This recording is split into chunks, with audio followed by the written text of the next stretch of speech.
Most people have no idea what's about to happen and just how bad it could potentially be. Imagine you wake up tomorrow and the US debt has spiraled out of control and the government defaults. Where does that put you? And what happens if housing prices continue to go up and all of a sudden there's another 2008 style crash? Or even worse, what if we don't even see the next thing coming? What if that $1 trillion in US credit card debt spirals out of control even further, and a collapse that makes 2008 look like a kid's birthday party wreaks havoc on all of us? Where would that put you from a financial perspective? Would you be able to survive, or would you somehow find a way to thrive? Well, the real question is, does it really matter?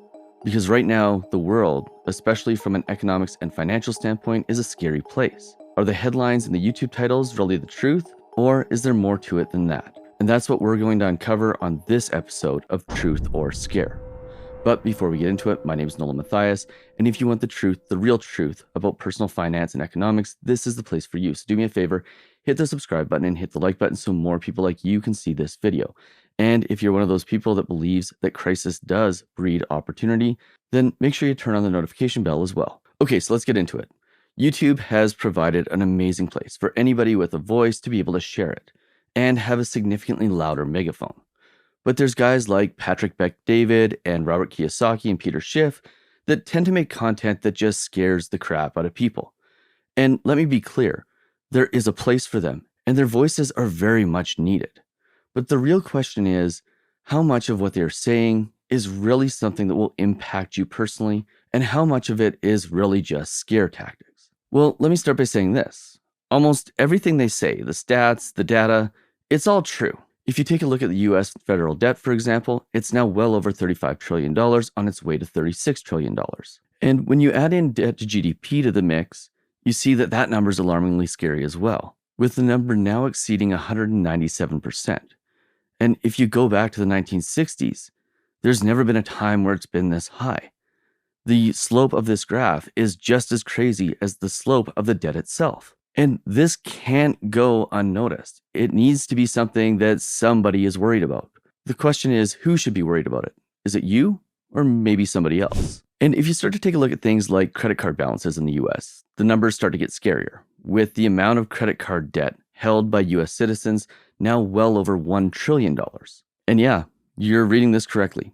This is worse than prior to the 2008 financial crisis. Way worse. In fact, if we push things back to 2008 on this chart, the credit card debt in the US is 36% higher today than it was right before the financial crisis. And don't even get me started on housing prices, which are now 331% more expensive than they were in February of 1991, and 92% higher, almost double the price of what they were in 2008.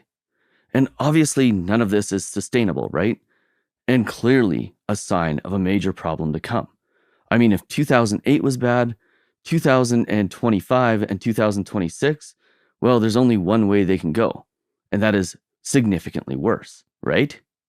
Well, maybe. But here's the thing. All of these stats, without context, lead us to believe that things are going to be really, really bad. And like I said earlier, all of these topics are topics of conversation that need to be had by somebody. Whether it is the federal government or local governments, these are all conversations that are very important. And there needs to be people like Peter Schiff and Robert Kiyosaki and Patrick Bet-David talking about these things so that people become aware of them, so that the government becomes aware of them, and so that change can happen. But the question is, should we as individuals be worried about them in our personal finances? And the answer is kind of yes and no. We definitely need to make sure that we are positioning ourselves right now so that we are resilient, so that we are set up for the inevitable next recession or the next crash that will happen. But should we be worried about the next major financial crisis? Well, if you set yourself up now, the reality is you don't actually have to worry about the next major financial crisis, because all of these problems are problems that generations prior to ours have all faced. And it doesn't matter which generation you're part of or what circumstances are handed to you. The reality is, no matter what happens, there's always people who thrive. And the way that you thrive isn't by acting out of fear and getting out of all the markets, or taking your money out of all of the markets and putting it into one market like gold or Bitcoin. No, the way you thrive is by actively participating in all the markets. whether that is the job market, whether that's the stock market, the bond market, the gold market, or the crazy cryptocurrency market. You want to be a part of all of them. And what you want to do is you want to place your bets wisely, making the majority of your bets in the safe bets, the things that will almost certainly go up in value over time, and placing smaller bets on things like individual stocks and Bitcoin and stuff that maybe has a chance to go up in value, but maybe also has a chance at going to zero. Because when it comes to personal finance, if you focus on being a hitter and not a slugger, you over the long term will do significantly better than most sluggers end up doing. What do I mean by hitter versus slugger? Well, what I mean is that in the world of baseball, you really have two types of players. You have hitters, the reliable ones, the ones that make the base hits. They're the ones that over time lead to championships. They are reliable. They're always hitting 3 or 4 out of every 10 at bats, and they're the ones that put players in position to score. Now, then you've got the sluggers. These are the guys that swing for the fences. They have a significantly higher likelihood of striking out. And every once in a while, they hit a home run or a grand slam and the crowd goes wild. But at the end of the day, they aren't the guys that win championships. And in the world of finances, if you focus on consistently making base hits, increasing your money by just a little bit without taking so much risk that you go past zero on the way down, that is how you win. One of my favorite concepts in the world of personal finance and economics is the idea that the best way to win is by never losing money, which means you aren't always trying to hit home runs. You're just trying to make sure that you never strike out. And you never make bets solely on the information that you see on the internet without looking for context first. Because here's the next piece of this storyline. If we go back to our graph that shows the federal total public debt, there's more to the story than just this graph. And this is the piece that the gurus never seem to point out. And that's the fact that people like to pretend like this debt to GDP number is crazy and it's unlike anything we've seen before. The only outcome could be the total and complete collapse of the United States. But if you're smart and you go and you look and read between the lines, what you'll find is that no, it isn't the only time in history that we've been in this position. And yes, there was a very real way out of the predicament then, and there's a real way out of the predicament now. And the way to do that is by increasing productivity.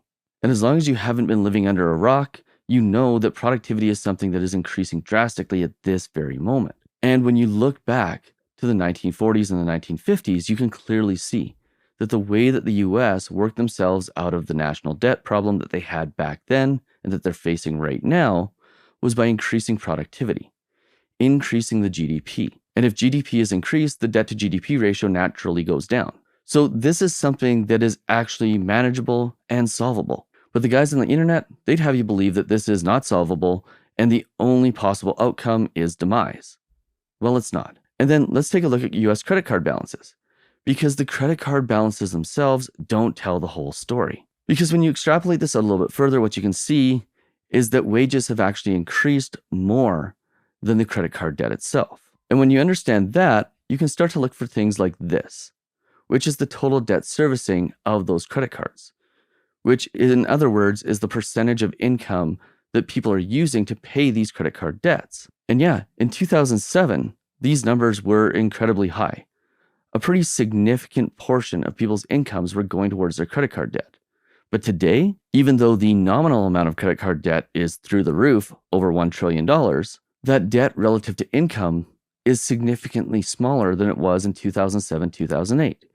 And in fact, it's lower than it historically is on average, which means this isn't as big of a problem as it seems to be when you look at just the debt number itself. And then let's talk about housing prices, because yes, they've gone up and they've gone up significantly. But just like we did for credit card debt, we can start to take a look at the percentage of income that's being used to service those mortgages. And unlike in 2008, when it was through the roof, what we can see now is that the cost to service these mortgages is well below the historical average. So yes, all of these numbers, they are super crazy when they're looked at just through the lens of their nominal amounts. And what I mean by nominal amount is just looking at the pure dollar figures. But when you add context to them, it becomes clear that none of these things are as big of an issue as they seem to be. Now, obviously, the big issue was inflation. The fact that these numbers can be this high and not be as big of a problem as they seem to be is largely due to inflation. That's the big problem here. But none of these things independently is going to be the thing that brings the US to the brink of collapse. And while many people are making these videos about nobody really knowing what's going to happen, the reality is the people who are making them, well, they don't know what's going to happen either. And I don't know if they can't find the actual information with respect to providing the context on the data that they are using as making a case for the entire world collapsing, or if they're just simply trying to sell a product. But regardless, you don't know what's going to happen. I don't know what's going to happen. They don't know what's going to happen either. And the likelihood of them predicting something so catastrophic that is supposed to be something that nobody sees coming is pretty much slim to none. And here's the truth. And this is the truth without the scare. The truth is, everybody needs to be taking complete ownership of their personal finances. And the scare part, the things that are going to cause a situation where you are going to find yourself in complete collapse, well, those are the things that you need to not pay attention to. These are the things that governments need to pay attention to, that politicians need to pay attention to. But these aren't the things that you need to spend your time focusing on.